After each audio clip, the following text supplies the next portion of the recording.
Good evening, everybody, and welcome to Reality Bites. Today is Friday, August the 25th, 2023. We just finished having, or the world had, um, the BRICS summit in South Africa this past Tuesday, Wednesday, and Thursday. It just finished yesterday. And I thought, since this is quite a catalyst for some big changes that are going to be happening in the world, I thought it would be a good opportunity to provide some information and context about BRICS. And I've stumbled upon quite a bit of interesting things that I didn't even know about, which has changed my view on this whole situation. So I hope you enjoy it as much as I did. It's a little bit frustrating, but this is life. Anyways, so this will be a four-part series. In this episode, I will be covering the history and the situations that brought BRICS to come to pass, that made BRICS establish itself. So we'll go over the history, which involves the Bretton Woods Agreement, and the Bretton Woods Agreement also created two institutions called the IMF, the International Monetary Fund, and the World Bank. So we'll be going over that as well. We'll be also going over the collapse of the Bretton Woods Agreement and the introduction of the Petrodollar Agreement, and how the IMF, the World Bank, and the Petrodollar Agreement all affected different countries, and how it affected different countries all around the world. So the West kind of has a different perspective as to the East and a lot of other countries in the world that it's affected, and how those things created the perfect storm for the BRICS summit that we had today. Okay? And then I will be comparing the IMF and the World Bank with China's Belt and Road Initiative. Okay? And there are two very different strategies and two very different motivations. We'll be getting into that. Okay, behind those, the motivations behind both of those institutions and countries. And then we will dive into the themes and the priorities of the BRICS summit. And this is probably going to be the most surprising part for you. Okay? So, and please bear in mind and give me some grace. This is my first time using this recording program, so I'm not a professional yet, okay?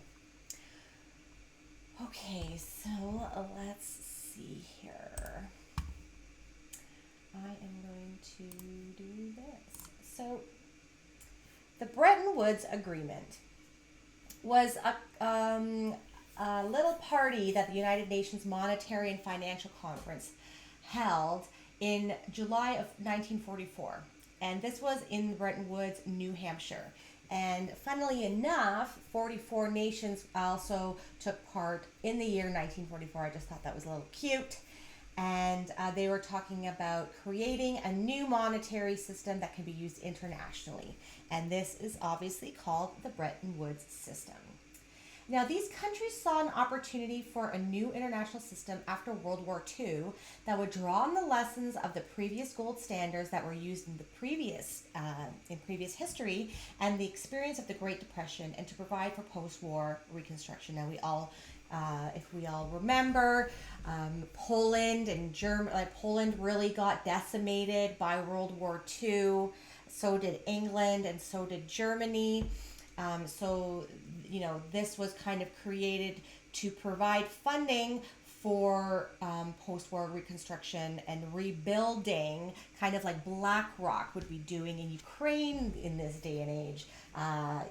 That's what they're doing. Okay, so they sought to create a system that would not only avoid the rigidity of previous international monetary systems, but would also address the lack of cooperation among the countries in those systems. The classic gold standard had been abandoned after World War I, and in the interwar period, governments not only undertook competitive devaluations, but also set up restrictive trade policies that actually worsened the Great Depression. Okay, so in summary, the Bretton Woods Agreement was an agreement under which gold was the basis for the US dollar and other currencies were pegged to the US dollar's value. All right, let's keep moving. So the 730 delegates from those 44 countries at Bretton Woods agreed to establish two new institutions. Number one, the International Monetary Fund, the IMF. Christine Lagarde, who I just posted on Twitter today, who is in the United States talking to the Federal Reserve. So the IMF would monitor exchange rates and lend reserve currencies to nations with balance of payments deficits. And number two was the International Bank for Reconstruction and Development, known as the World Bank. This group was responsible for providing financial assistance for the reconstruction after World War II and the economic development of less developed countries. And that is a very important point there. This is the catalyst of why BRICS was established. All right. Now, many people see the economic globalization policies as enforced by the World Bank, the IMF, and the World Trade Organization, that they were helping underdeveloped countries get out of poverty. Now, this is on the contrary. They actually have far more to do with creating poverty than solving it. Okay, so there was something called structural adjustment programs, or SAPs in short.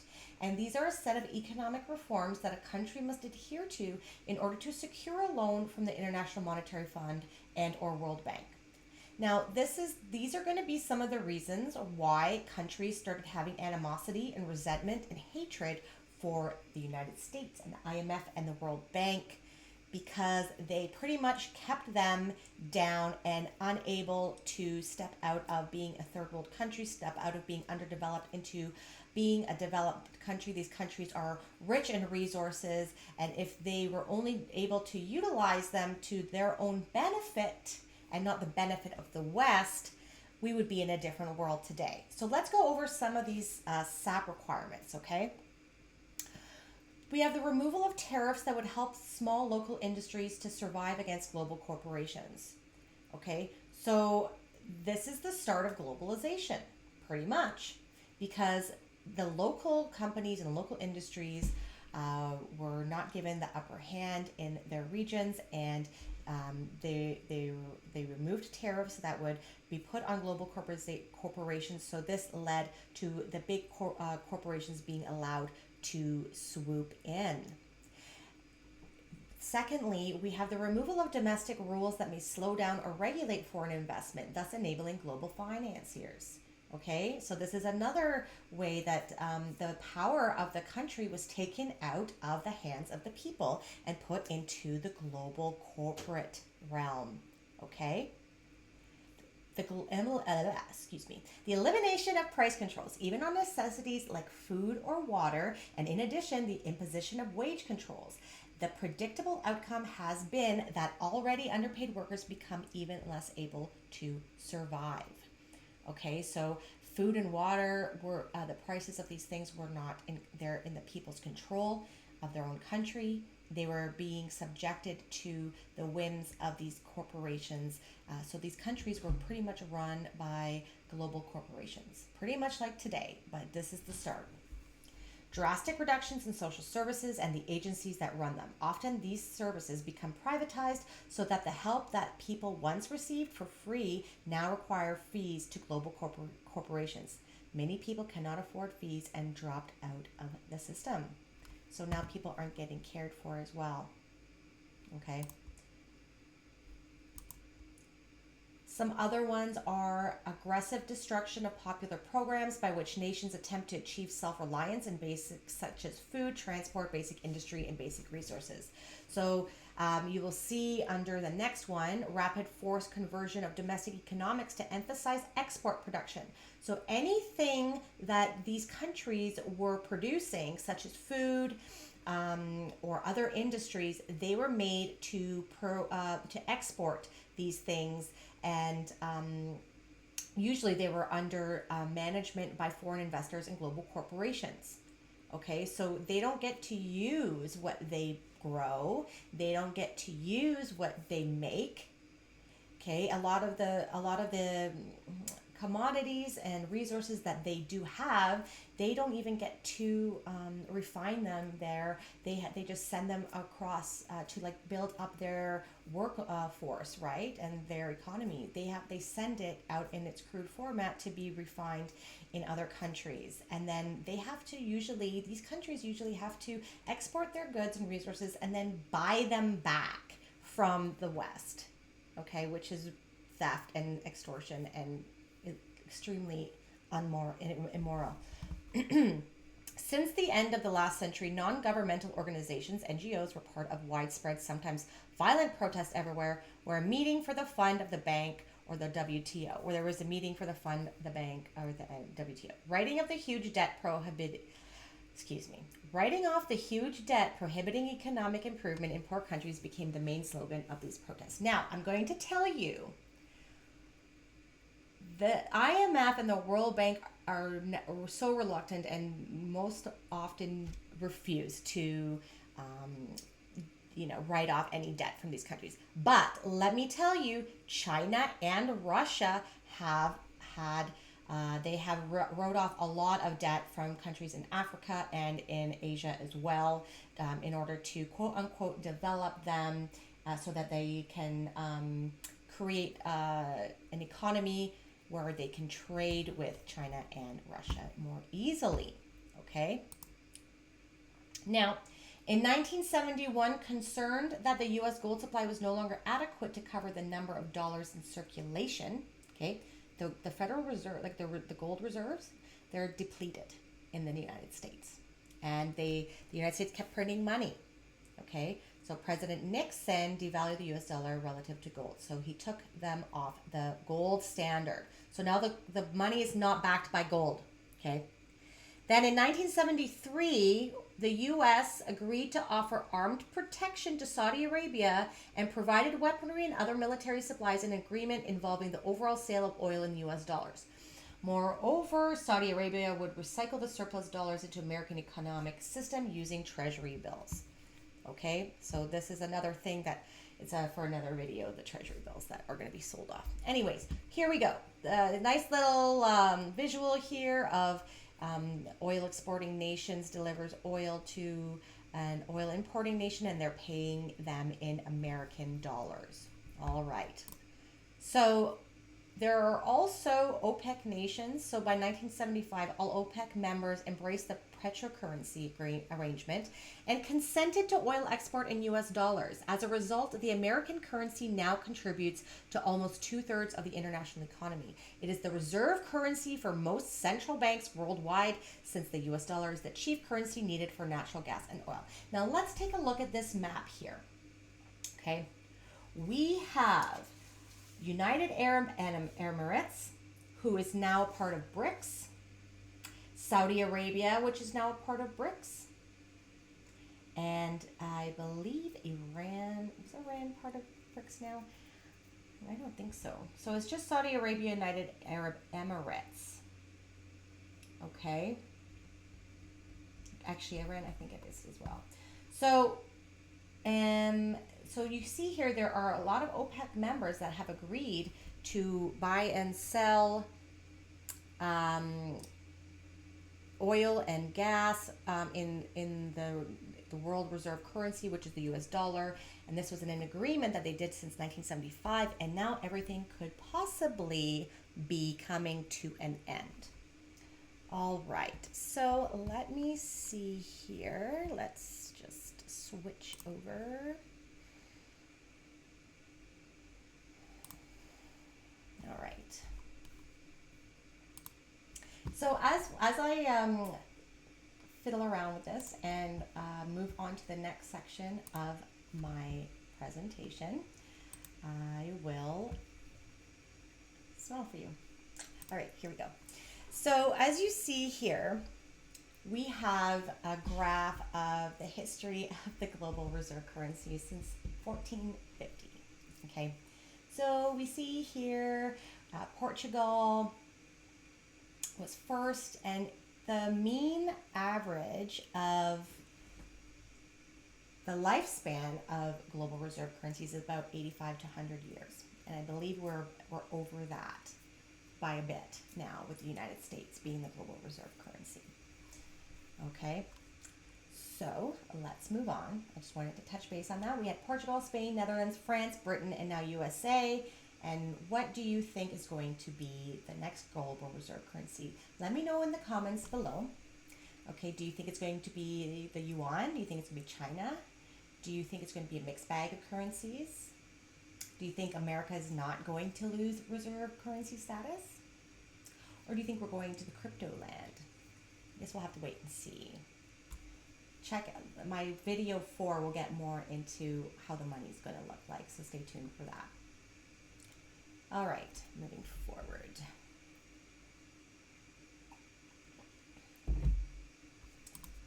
Okay, so let's have a little bit of an idea of how the West and how the IMF and the World Bank and the United States, you know, they claim that these institutions are helping other countries get developed. But if you can see with your mind and recall history, since World War II, have any of the third world countries really developed or gotten better at all?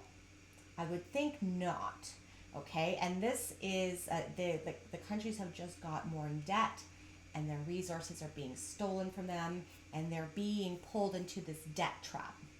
Okay, I know the United States often calls what China is doing with the Belt and Road Initiative as a debt trap as well, but it, you know, from what I can see and from what I have read, nothing. The Belt and Road Initiative is quite better, and it has developed really quickly a lot of the other countries' infrastructure that it works with, and we'll touch upon that in a bit. Okay, so here is here is a little post from Twitter from African Stream. Okay, America has no moral authority when it comes to lecturing Africa about democracy. That's the stinging assessment of Zambia's opposition leader Fred Membe. He delivered it during the visit to the U.S.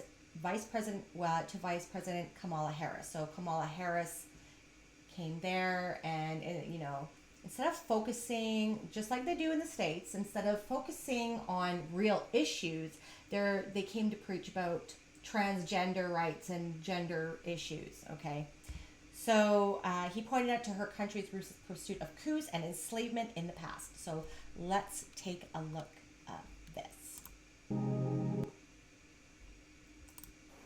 A country that has toppled so many governments in Africa, that has led so many coups in Africa and other parts of the world, a country that has killed so many of our leaders in Africa and other parts of the world,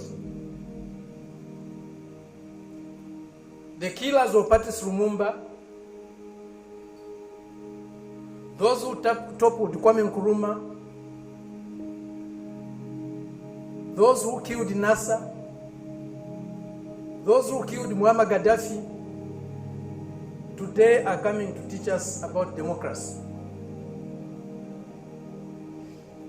A country that has been built on brutal force, on enslavement of other human beings, on the humiliation of Africans, the exploitation of Africans, the plunder of Africa, today is coming to teach us about democracy. If you have no respect for the dignity of others, if you have no respect for the sovereignty of other countries, you cannot claim to be a champion of democracy.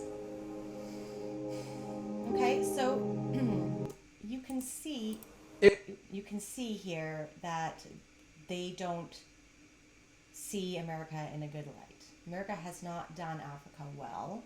Neither has France. And now you can see that in how Niger is, they had a coup, but who they threw out was actually like a puppet regime for the West, right? So that it's the people taking their country back. So does that count as a coup? I don't know. What do you think? So next we have here I'm not going to play this video. I'm just going to read this post here. This is also from African Stream. I started following these guys since the coup in Niger. So, let me read this. So the IMF killed the Naira Yuan swap deal. So the Naira is Nigeria's currency. And so let's read this through. So throttling currencies is one way Western institutions ensure rival economies don't become too competitive. Watch senior advocate Femi Falana reveal how the IMF and the World Bank pressured Nigeria's central bank not to allow a currency swap between Nigeria and China. So they couldn't use their own currency to trade with China. They had to use the dollar, the US dollar. Does that make sense? No, it does not. Okay, but it does for America because that's how they keep their hegemony, is with the petrodollar, right? This deal would have allowed Nigerian traders to pay for Chinese goods in Nairas and would have helped stabilize the Naira against depreciation given the high volume of trade between the two giants. As it is, this deal has not been implemented, and the Nigerian Naira continues to perform poorly against the dollar as economic growth remains stunted by a mix of local and international factors. By enforcing the use of the dollar, the IMF and the World Bank are curtailing the growth of emerging economies, which want to reap the benefits of free trade agreements with other countries. So they don't have free trade agreements with other countries. They have to buy dollars to buy things from other countries. Okay? Which is kind of stupid. Let's keep going. So we're getting some context now as to why Brazil, Russia, India, China, and South Africa, and other countries now, such as Egypt, the UAE, Saudi Arabia, Argentina, Ethiopia, and Iran, why they are all wanting to come together. And it's, it's under the guise of a level playing field, which is, remember that key. Remember that term right there, please. Okay? Because that's important. Okay, here we have Ben Norton posting on Twitter. At the BRICS summit, South Africa's President Cyril Ramaphosa emphasized that the African continent has massive supplies of natural resources, like I mentioned before, but it wants to use those to industrialize and create high value added products, not simply just export raw materials to rich countries. Okay? This is what the stipulations for the World Bank to get a loan were, is to export your raw materials so they can be processed somewhere else, not creating jobs, not creating gross domestic product in your own home country. Okay, so here we go. Continent of great. Africa is a continent of great opportunity in industrialization process in a variety of sectors.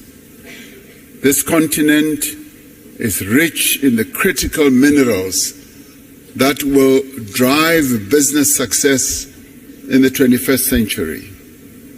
The continent has resources of lithium, vanadium, cobalt, platinum, palladium, nickel, copper, rare earth minerals, rhodium, and many others. And these are the minerals that are bound and are driving economic activity across the world. African countries have made it clear that the investors of choice are those who will come and invest in our continent, but also process the resources here, close to source, so that African countries do not export rock and sand, but export finished products as we would like to do. Amazing. So this is summarizing and creating context as to where the countries of the world are at and how they've had it with how the current system is running with the petrodollar. Okay, now this is a guy, he's quite passionate here. Okay, so this is from Wall Street Silver. Africans are fed up with the USA agenda. Which do you think the African leaders are more interested in? So Russia and China are coming and offering skills training and military equipment so we can protect ourselves.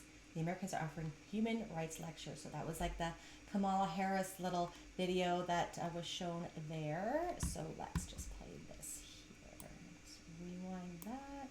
Arrogance of the Americans, the bulliness of the Americans.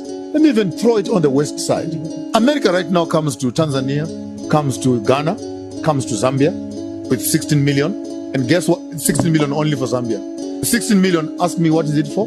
What is it for? For human rights. Across the river, China and Russia coming to South Africa. Ask me for what? For what? For a military training and skills sharing of security. So the Americans are more interested in a transgender, homosexual agenda around the world. They will invest their money and give you money to protect human rights. Russia and China are coming with weapons and militarization strategies so that we can protect ourselves. So I want to say this very loud and clear to the Americans. Continue on your transgender agenda. Stay there. Leave us to do politics on the other side. Arrogance of the Americans. Very powerful, right? So they're going around the world and spouting all this gender ideology stuff while the world has other more important things to worry about. It's quite a joke, and they're spending money where it could be better spent as well. Like at home. All right. So that gentleman there just spoke about the Belt and Road. He didn't speak about the Belt and Road Initiative. He spoke about China and Russia and how they are helping out a lot of countries in Africa and in Asia too. Okay. So, the Belt and Road Initiative is kind of similar to the World Bank and the IMF, but in a sense, it's not like a bank. It's China wanting to develop other countries and the infrastructure in the country so that they are able to trade with them more, and they are giving them loans, yes, just like the World Bank and the IMF, to develop their country, like amongst other things other than just infrastructure as well, so that they can be more self-sovereign. But I will get to where my thoughts are on that, because it does sound good, right? But there is some caveats there, so stay with me. So what is the Belt and Road Initiative? The Belt and Road Initiative is China's main international cooperation and economic strategy. The BRI is also known as the One Belt, One Road, the Silk Road Economic Belt, and the 21st Century Maritime Silk Road. Okay, I'm not going to read the Chinese name. So here we go. The construction of the Belt and Road Initiative is anchored in the Chinese Constitution. So let me just go over the 5 goals here of the Belt and Road Initiative, and then I'm going to be done with this little description. So it has 5 goals. Policy coordination, so they're coordinating policy amongst countries. Facilities connectivity, so they're connecting industries together across the world for trade. Unimpeded trade, like I just said. Financial integration. Okay, so what does that mean? What does financial integration mean? Being able to trade and sell things easily? And people-to-people bonds. Okay? So they're trying to create a level playing field. This is the kind of wording they're using. Okay.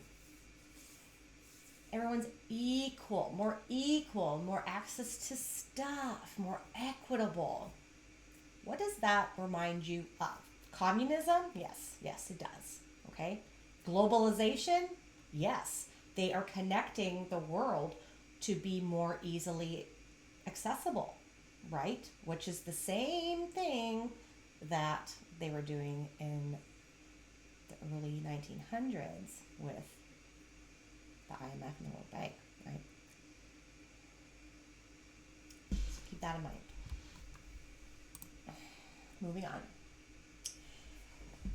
Okay, so here we have countries in China's Belt and Road Initiative. Who's in and who's out? So we see here the darker the colors are the countries that have been involved with the Belt and Road Initiative a lot earlier, since 2013. Okay, so what is that? There's Mongolia, there's Thailand, there's Cambodia, we have Pakistan and Afghanistan, and Belarus. Okay, now it says Russia here was unknown, so I'm not quite sure why. But let's move on. So we have the darker colors here. We have Kazakhstan, Uzbekistan, we have Indonesia, Papua New Guinea, and Belarus was already discussed. Oh, here we go. Turkey, Iraq, Egypt, Somalia, Romania, Hungary, Poland. Wow, I didn't know that. Czech Republic. Okay, and then all the other ones were in 2019. So we have a lot of countries in Africa, like almost all of Africa is part of the Belt and Road Initiative. And we have some countries here in South America as well. We have Chile, we have Peru, Ecuador, Venezuela, Guyana, Suriname. I have never heard of that country before. Bolivia and Uruguay. And then over here we also have New Zealand. Okay. South Korea.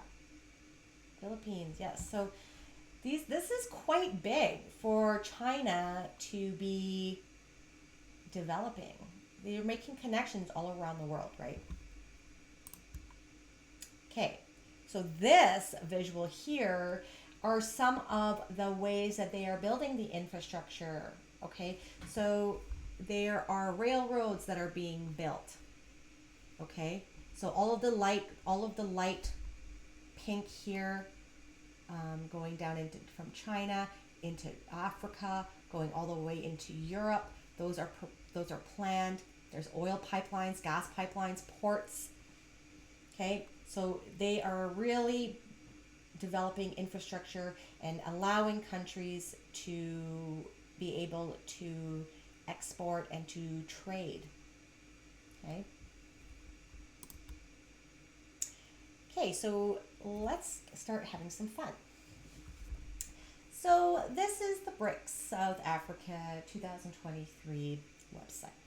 Okay, now we're going to look at the evolution of BRICS. Now, the term BRICS was actually coined by Goldman Sachs in 2001. In a 2001 Goldman Sachs report that popularized the acronym when discussing the return of BRIC countries as leaders of the global economy. One of the founding values of BRICS is the shared commitment to restructure the global political, economic, and financial architecture to be fair, balanced, and representative, resting on the important pillars of multilateralism and international law. Fair, equitable, balanced.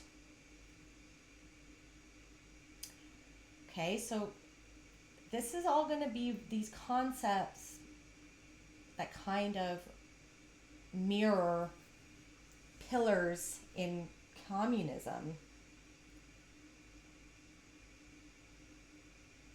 You need to hold on to and put in your pocket. Okay. All right. So BRICS was formalized in 2006. Okay, and then the first BRICS summit followed in Russia, and then South Africa, and then China. Okay, so let's move on. This is my favorite slide right here, my favorite website portion here. Put your seatbelts on, okay? So themes and priorities. South Africa became chair of BRICS. Okay, let's not even read that part. So these are the themes and priorities of this year's BRICS Summit. Developing a partnership towards an equitable, just transition. Where have we heard that before? Just transition? Canada. There's no part of the world that is not feeling dramatic changes to climate and extreme weather events. I think a lot of people in the West, like I saw a meme, right? I should have pulled it up. That shows, or like it's like two people talking, and it says, why isn't China concerned about climate change? And then the other person says, because they already have communism, right? Which is funny. And, you think that they don't have climate concerns in China and India and Asia. But stay tuned for my next video because I'm going deep down into that. And they do. They are pushing the climate agenda. And look what they have here right on their website. Tackling climate change requires urgent, significant, and transformational changes across all sectors of the economy.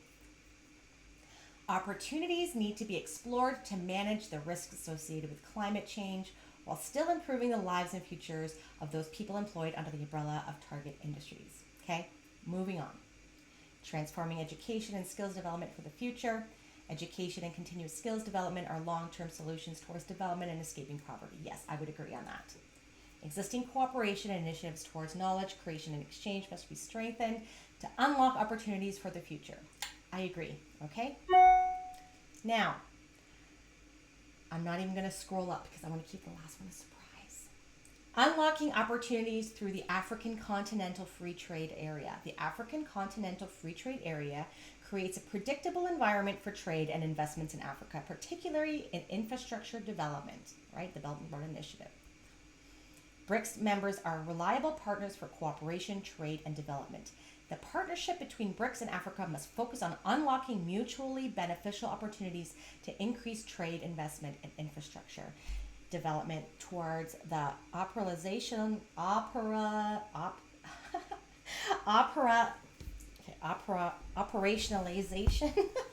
of the African Continental Free Trade Area in line with its priorities and objectives. Okay, now let's save this last one. It's the best. Strengthening post-pandemic social economic recovery in the attainment of the 2030 Agenda on Sustainable Development Goals. What? BRICS countries are pushing the 2030 Agenda too? You know who pushes that? Do you know who pushes that? It's WEF. This is what you want to watch my second video for, because we're going to delve right into all of this stuff. Okay? The economic plans and strategies must be implemented with the vision of placing BRICS economies at the center of sustainable goal economic growth. Solutions need to be found for accelerating the implementation of the 2030 Agenda.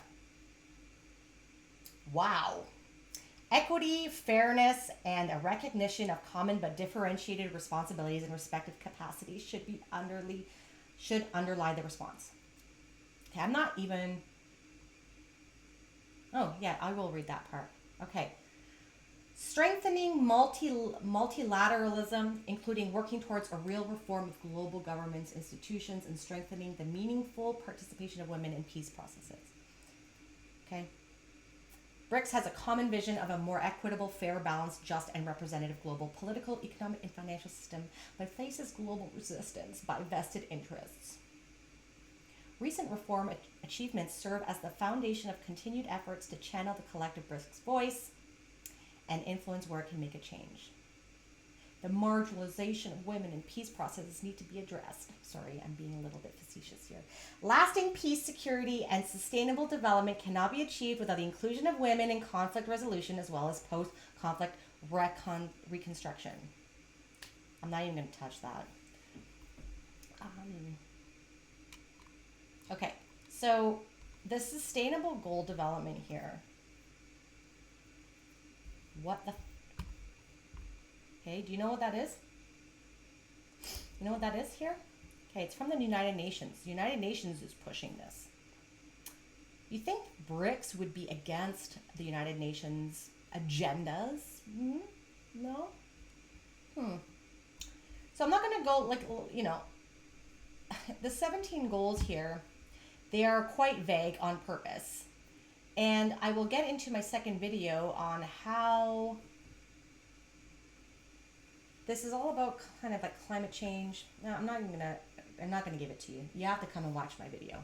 Okay, so let's go over these goals that are very vague and like not very, you can't really track the progress of them. Okay, so like no poverty. End poverty in all its forms everywhere. End hunger, achieve food security and improve nutrition, promote sustainable agriculture. Good health and well-being. Ensure healthy lives and promote well-being for all ages. So, you know what, you can go to the to this website here, the Sustainable Development Goals, sdgs.un.org. It can go, you can delve into all of the 17 goals. But for BRICS to be pushing this, and we will get into what Agenda 21 was and what Agenda 2030 is and what the Sustainable Development Goals are. And, you know, you would think, you're like, why would China and Russia push the UN's goals? Well, you know what? China and Russia are permanent members of the UN. There are 5 permanent members in the UN that never change. And those are China, France, Russia, United Kingdom, and United States. And then all of the other countries get elected for 2-year terms. So they know what they're pushing here. Okay? So I'm going to end there. It's been about 40 minutes. This is why I've made it into a 4-part series, because I don't think people would want to watch something that's 4 hours long. So that being said, I hope you found this quite educational and intriguing. Okay, so we'll get into the Agenda 21, Agenda 2030, the Sustainable Development Goals, the WEF, the World Economic Forum, and delve into that kind of stuff for video 2, because before I get into more content that was produced from the BRICS Summit, because I'd like you to see what they're talking about at the BRICS Summit and the repercussions and the way we're going forward and how this is going to impact the world through the eyes of the Sustainable Development Goals and the UN. And it is time to realize that the Great Reset is upon us, and we've probably already been in it for quite some time, for probably a couple decades now, but this is probably going to be some sort of catalyst for things to move forward a lot more quicklier, okay? So thank you for watching, and leave me some comments below on what you've liked and what you think the currency might be if the US dollar is dethroned, and what do you think about the BRICS pushing the UN's Sustainable Development Goals, okay, and Agenda 2030. I'll see you in episode 2.